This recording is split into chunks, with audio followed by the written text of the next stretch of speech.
ইউনূসকে বাংলাদেশের মাটি থেকে বিতাড়িত করতে হবে।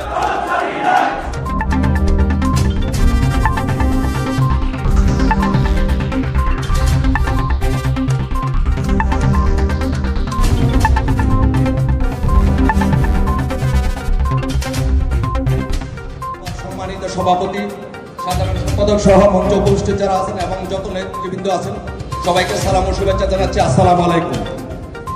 আজকের এই দিনে আমি একটি জিনিস লক্ষ্য করেছি, আমাদের সবচেয়ে যেই কাজটি করতে হবে, আমি এখানে লক্ষ্য করছি যে আমাদের বাঘের মতো এখন গর্জন দিয়ে উঠতে হবে।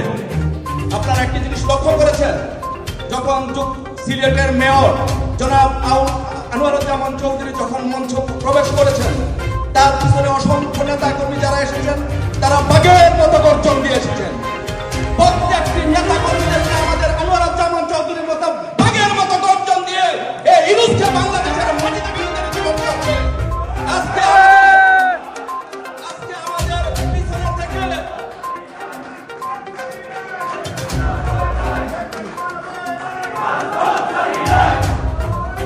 আজকে আমাদের প্রতিটি নেতা কর্মীদেরকে যদি আমাদের এই ইউনূস সরকারকে যদি আমরা হটাতে চাই, আমাদের একটি জিনিস লক্ষ্য করতে হবে, আমাদের বিরুদ্ধে যারা আন্দোলন করেছে তারা কিছু